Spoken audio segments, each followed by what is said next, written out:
tuned in to the Andrew Lawton Show.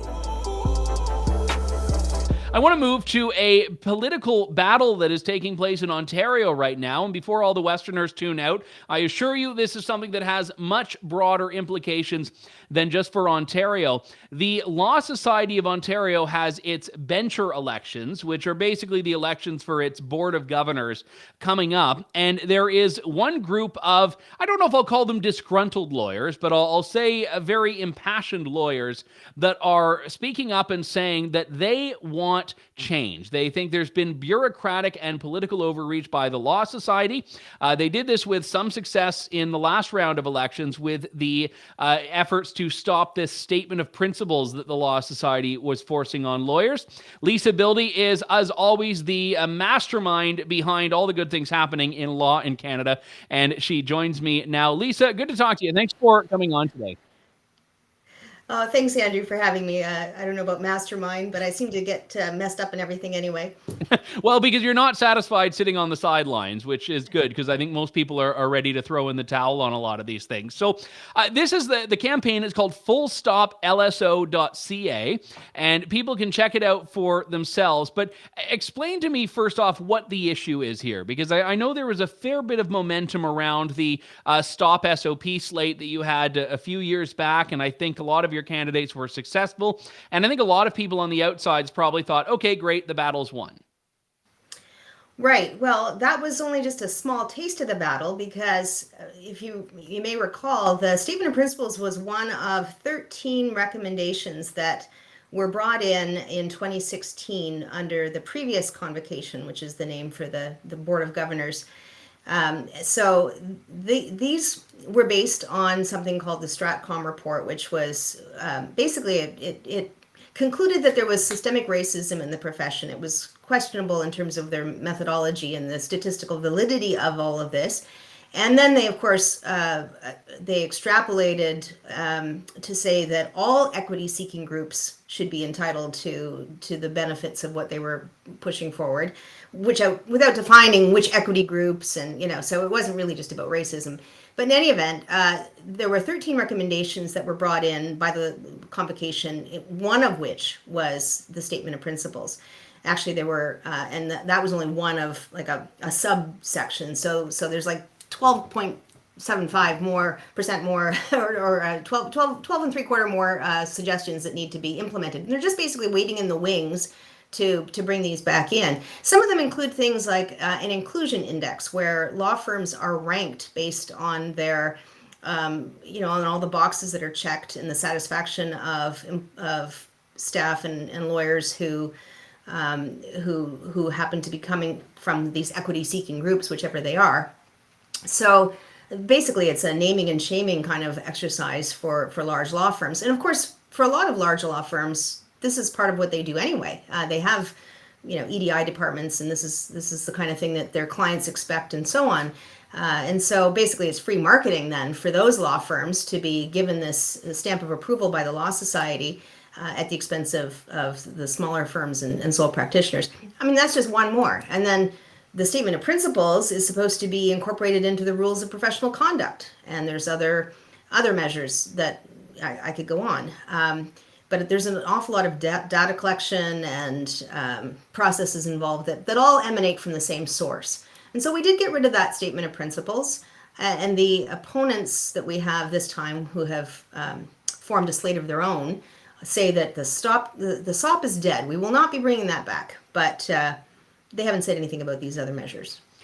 One of the big things that I brought up earlier on in the show that I think is important to note here is that regulatory colleges have oftentimes operated in the shadows, because if you're not a lawyer, you think, okay, well, what does the Law Society of Ontario matter to me? And I realize there's a bit of a difference there if you're someone who has to make a complaint about a lawyer and all that. But we saw it with Jordan Peterson recently, when the College of Psychologists decided to go after him, that these groups are very much politicized. And I think when the Trinity Western case came up a few years ago, and the law societies were effectively blocking Trinity Western from setting up a law school, you have people starting to see, okay, these groups are entering the culture wars. These aren't just focused on, do you have the right insurance and are you qualified to practice?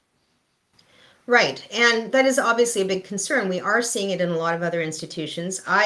Having sort of taken the position I did on the statement of principles, ended up attracting a lot of clients who were also being essentially punished for their views in other regulatory bodies across the country. And so I'm seeing this in a lot of places. It isn't just this institution. And what's happening is, they're being weaponized in effect by activists who don't like the views of members, and they've now discovered there's this disciplinary process they can tap into. And so we saw this with COVID. We're seeing with gender issues. If somebody expresses a view that doesn't fit with the orthodoxy of the day on any of those topics, well, then a group of activists or even a single activist can send a letter of complaint. And then suddenly, if it falls to, on a receptive audience, which it increasingly does as more of these same thinking people move into the bureaucracy, then suddenly this licensee has a whole disciplinary process to deal with as a result of their views in the public square. You have nothing to do with patients or what have you. So it is dangerous. And in fact, the Law Society is proposing to bring in similar sort of powers to what we were seeing with the Jordan Peterson case, which would essentially force a lawyer, when there's no reasonable and probable grounds for discipline, to still come before a committee of their peers to be re-educated, chastised, whatever, and that this will also be made public on their record without any input from them. So it's, you like to think that it would be used for things like competence, making sure people are doing their, they aren't, handling mortgages badly for real estate clients or missing limitation periods or that kind of thing. But the temptation will always be there to use it for other purposes. And that's really what our group is trying to do, is we're trying to say, look, this has to be a neutral body. If we want to self-regulate, it needs to be neutral. And so we cannot be going down this path of regulating people's political opinions or, amassing power in the bureaucracy to go off on all these other tangents. I remember it would have been however many years ago now, I can't recall. I was covering the Ontario carbon tax challenge before the Court of Appeal, and it was at Osgoode Hall, which is this beautiful building that everyone only knows about now because of this fight over trees or something. But Osgoode Hall is home to the Court of Appeal for Ontario and also to the Law Society of Ontario. And there's like this, I recall this hallway that you go down, and once you go down that hallway, you're on the part that the Law Society governs. And I remember knowing that instantly because you pass this corner and it's the transgender washroom on one side and the Muslim prayer room on the other side, and you sort of realize, okay, we're now in Wokistan here. So I look at the three pillars that you have for this FullStop platform: stop bloat, stop creep, and stop woke. Are there people that you're finding that aren't as happy with that third category? They're saying, yeah, I'm on side with stopping the bloat, but I'm okay with the woke. Or are you finding that the legal community is pretty much in these two camps of, yes, this is all good, and no, we need to put an end to it?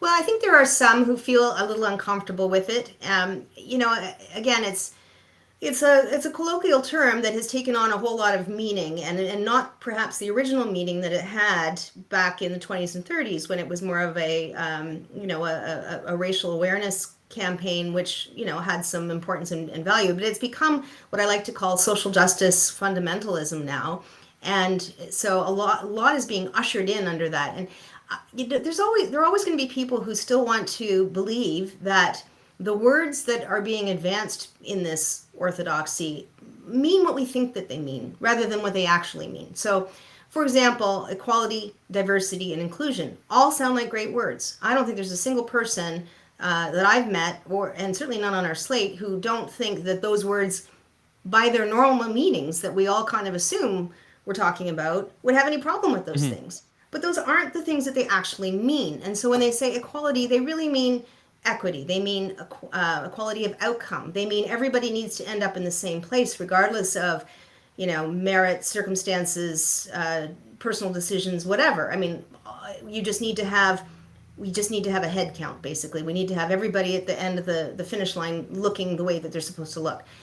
So that's what equity is. And then inclusion, again, we only include people who think like us. Okay, so it's not really inclusive. And diversity, well, we can have an entirely female panel, all females of the same, racial background, and that's considered diverse.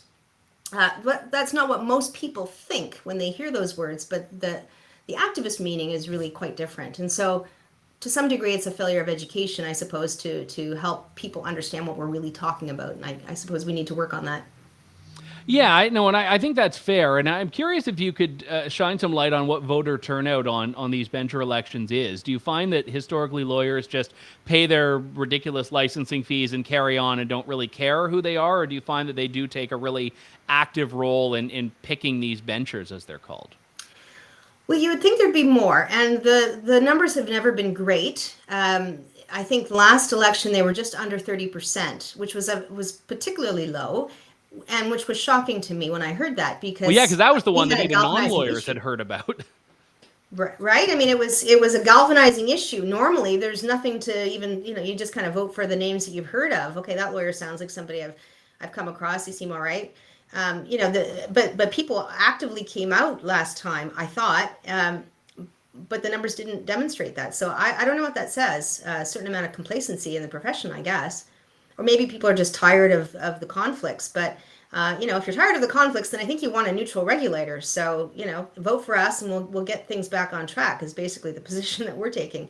Just to look at the bigger picture here, how is this battle playing out in other provinces to the extent that you're aware? Is Ontario pushing further, or is this just kind of already accepted elsewhere? It depends. I think there's a variety of experiences. I would say most institutions tend to attract the kind of people who have an activist agenda, and so they're in various stages of that unfolding. In terms of the legal profession, I believe that Ontario was a leader in bringing a lot of this stuff in, and to the chagrin of some who wanted that move forward, it's been basically on hold while our stop benchers have been around. This inclusion index, for example, was basically iced last year because by now the data is kind of out of it's not current. And so they say, well, we're not going to do the inclusion index, or they imply that they aren't, but it will be back. They basically just put it on hold till we're out of the way. So I don't know where the others are starting to catch up a bit more, but I haven't done an exhaustive analysis. I heard that New Brunswick is bringing in a climate change committee in their law society. So it continues. I don't even know how that applies to the law society. Like, I'm not even sure what they'd be governing in that case. I don't know. Carbon offsets if you want to go and visit your clients or something. Who knows? All right. Well, I wish you the best of luck with this, Lisa. I know we'll certainly have your voice on about cases in the future, as you always have ones that are incredibly important. But it's good to see you taking up this fight. People can learn more about it at FullStopLSO.ca. And you've got, by the way, it's great. When I look through the candidate list, I see like a third of them I think I've had on the show in the last year. So it's good that you have the right people running, or I have the right people coming on the show, or a bit of both. Good stuff. All right. Thanks for having me, Andrew. Thanks very much, Lisa. Always a pleasure. Thanks for listening to The Andrew Lawton Show. Support the program by donating to True North at www.tnc.news.